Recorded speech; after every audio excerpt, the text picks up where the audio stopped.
Boas pessoal, hoje trago-vos os últimos resultados da empresa Meta que toda a gente conhece pelo Facebook, Instagram, WhatsApp ou até o Messenger.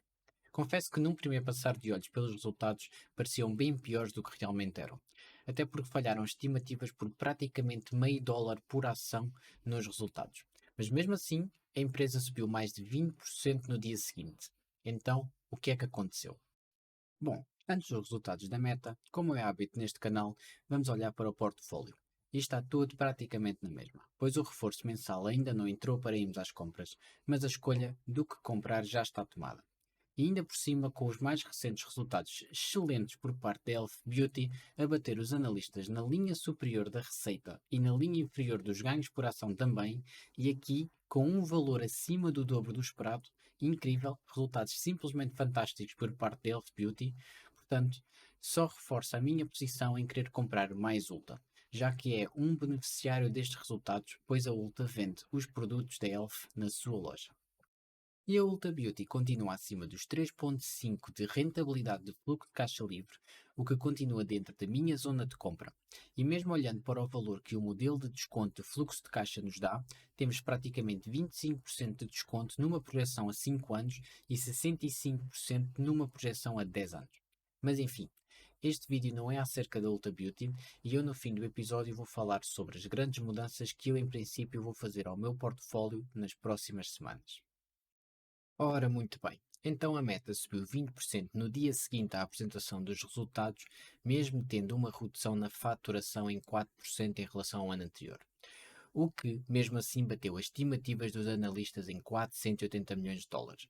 Em termos de ganho por ação, apresentou 1,76 dólares por ação, falhando por praticamente meio dólar. Uma grande quebra nos ganhos, e então é preciso perceber para onde foi o dinheiro.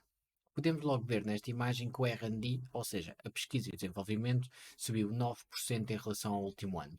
Mas não foi só isto. Bem, e então vamos lá dissecar o relatório da Meta e tentar perceber se está na altura de comprar, vender ou o que é que se passa aqui afinal. O Zuckerberg, CEO da Meta, começa por abrir as suas declarações a dizer que este ano vai ser marcado pelo ano de eficiência.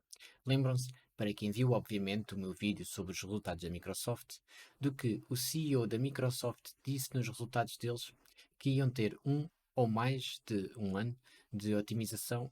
É exatamente isto que as empresas, principalmente tecnológicas, fazem em períodos de abrandamento económico. Reduzem os custos, despedem os piores trabalhadores para pagar menos salários e aumentar a média da qualidade dos mesmos e dão à Wall Street exatamente aquilo que eles querem ouvir: mais eficiência da operação, mais lucros e mais retornos para os investidores. E a Meta bem precisa de melhorar na sua eficiência de operação, pois esta empresa costumava ser uma impressora de dinheiro, literalmente, e agora é mais uma incineradora. Em termos de margem de operação, desceram de 37% para 20%, e o ano passado já estava baixo em relação ao que esta empresa costumava ser. Portanto, temos a receita a descer 4%, como já tínhamos visto, custos e despesas a subir 22%, o que nos devolve apenas 6,3 mil milhões de dólares em receita de operações, que depois, menos as taxas, dá-nos um lucro líquido de apenas 4,6 mil milhões de dólares, ou seja, 55% menos do que foi o ano anterior. Por isso é que temos aquela perca de meio dólar por ação nos resultados. Mas nem tudo é mau. Pelo contrário, até. Finalmente, a Meta conseguiu retornar à tendência crescente de utilizadores, e agora em todas as frentes, tanto nos utilizadores ativos diariamente como mensais, como ainda nos utilizadores especificamente do Facebook, tanto diários como mensais. Em todas as métricas subiram entre 5 a 2% em relação ao ano anterior. Em relação ao número de impressões, houve um aumento de mais publicidade mostrada no Facebook, mas menos dinheiro a ser faturado por cada publicidade. E este valor deve ter surpreendido muita gente, pois havia uma grande preocupação em relação que fosse haver uma redução de gasto com a publicidade durante o abrandamento económico, mas o que as pessoas se esquecem muitas vezes é que a Meta não é o Snapchat ou qualquer outra plataforma de publicidade. As aplicações da Meta e mais recentemente o WhatsApp também, que está cada vez a ter mais expressão neste mundo da publicidade. Estas aplicações são o número um. É o primeiro sítio onde as micros e médias empresas decidem investir o capital para publicitar os seus negócios. Portanto, É de esperar que a quebra seja menor do que noutras plataformas, afinal de contas são praticamente 3 mil milhões de utilizadores ativos nas plataformas da empresa Meta. E talvez devam-se estar a perguntar o porquê de mais publicidades mostradas, mas menos faturação por publicidade. E se perguntaram isso, é de facto uma boa pergunta, pois a empresa está num momento de mudança da forma como fatura as suas ads, as suas publicidades, visto que a grande parte do tempo despendido nas plataformas é nos Reels, e a empresa ainda não monetiza com eficiência este formato de vídeo curto. Mas este formato trouxe mais tempo de permanência para as apps, logo mais publicidade a serem mostrados. E continuando, em termos de receita, como já tínhamos visto, desceu 4%. Mas, se considerarmos as taxas de câmbio de 2021, teria crescido 2% para o trimestre e 4% para o ano de 2022, em faturação. O que não é nada mau, tendo em conta o ambiente macroeconómico em que vivemos. Em termos de custos, houve um aumento de 22%, mas estes 25 mil milhões de dólares ainda não têm em consideração a redução de 4 mil milhões de dólares que eles fizeram durante o trimestre, que já se vai fazer sentir nos próximos resultados. Em termos de recompra de ações, temos 6,9 mil milhões de dólares, o que é sempre bom, pois a meta está a um ótimo preço e é sempre bom quando uma empresa faz uma recompra de ações, quanto mais em alturas oportunas. Acabámos o ano com 40 mil milhões de dólares em caixa e algo novo, praticamente 10 mil milhões de dólares em dívida. Esta que foi adquirida pela primeira vez no trimestre passado, desde 2012 que esta empresa não contraía dívida. Não é problemático, obviamente, é muito pouca dívida em relação ao EBITDA produzido pela empresa, mas mesmo assim é algo que temos que ter em atenção nos próximos trimestres. Em termos de trabalhadores, acabaram o trimestre com 86 mil, mas ainda a contabilizar com aqueles 11 mil que foram despedidos durante o decurso do trimestre. Portanto, no próximo trimestre já vamos ter uma contagem atualizada e a respectiva descida nos custos com trabalhadores. E continuando, nos 4 mil milhões de dólares que eles reestruturaram, Ahm, não só estão incluídos os despedimentos, mas também a pesquisa e desenvolvimento, a publicidade também, enfim. O que importa é que, excluindo estes 4 mil milhões de dólares, temos um aumento de 13 pontos percentuais na margem operacional, o que resultaria num aumento de 1,24 dólares de ganhos por ação para o trimestre, ou seja, muito acima do meio dólar que eles falharam nestes resultados. Estes cortes vão já entrar nos próximos resultados no trimestre de 2023 e isto era exatamente o que a Wall Street precisava de ouvir para fazer a ação disparar.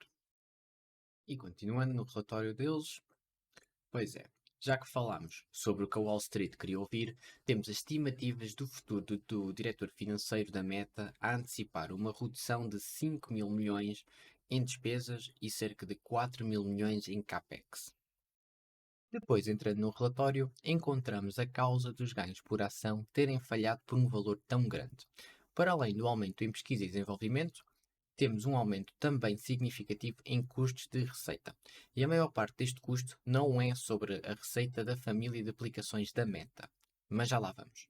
Entretanto, isto dá-nos uma renda de operações de 6,4 mil milhões de dólares e um resultado líquido de 4,6, ambos significativamente abaixo em relação ao ano anterior. E continuando, encontramos o balanço da empresa. E aqui temos um aumento em propriedade e equipamento para fazer face ao recente aumento de uso de inteligência artificial na família de aplicações, mas mais propriamente nos Reels. E como já tínhamos visto, temos os 10 mil milhões de dólares em dívida e saltando tudo para baixo no relatório, encontramos o buraco negro que anda a sugar o dinheiro desta empresa. E esse buraco negro chama-se Reality Labs, mais propriamente Metaverse. Este buraco anda a consumir mais de 15 mil milhões de dólares anualmente à empresa e aqui sim está provavelmente o maior risco que é importante para os investidores desta empresa compreenderem. E porque investir é gerir o risco, é necessário entender ao certo onde estamos a investir o nosso dinheiro enquanto investidores. E no caso da Meta, há dois riscos extremamente grandes. Um deles é de facto o buraco negro que está a sugar o dinheiro todo da empresa e quem investe nesta empresa tem de ser minimamente crente na Metaverse e na nova direção que a empresa está a tomar, mas pronto, isto não é nada de novo.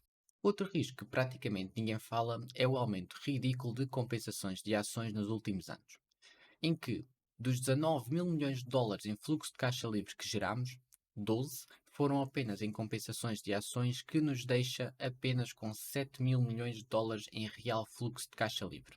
Apenas é uma palavra muito perigosa porque é imenso, certo? Mas é muito menos do que a diferença em 2021 ou 2020. Portanto, claramente nota-se que é um problema em crescimento, que eles aparentemente estão a ajustar com os despedimentos, portanto, menos compensações a esses executivos e trabalhadores, mas provavelmente não deve ser suficiente. E se olharmos para a tendência nos últimos 5 anos, temos a compensação a crescer a uma velocidade de quase 30% anual, enquanto o fluxo de caixa livre basicamente estagnou. Ora, e estamos todos muito contentes com o aumento de 40 mil milhões de dólares de possibilidade de recompra de ações, mas de nada serve se eles compram 40 e gastam 15 a pagar empregados e executivos.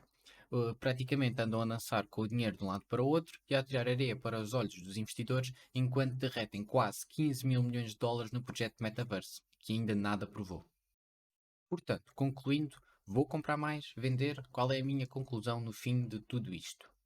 Agora que o CEO Zuckerberg tem um plano para controlar as despesas e não incinerar capital como se não houvesse amanhã, poderá ser uma boa compra, mesmo com esta subida recente. Ainda encontra-se em valores de rentabilidade do fluxo de caixa livre aceitáveis, historicamente falando. No entanto, para adquirir esta empresa é preciso ter uma certa crença no projeto Metaverse. No meu caso, não tenciono comprar mais Meta, por agora, pois quero adquirir Ulta Beauty e construir uma posição maior nesta empresa.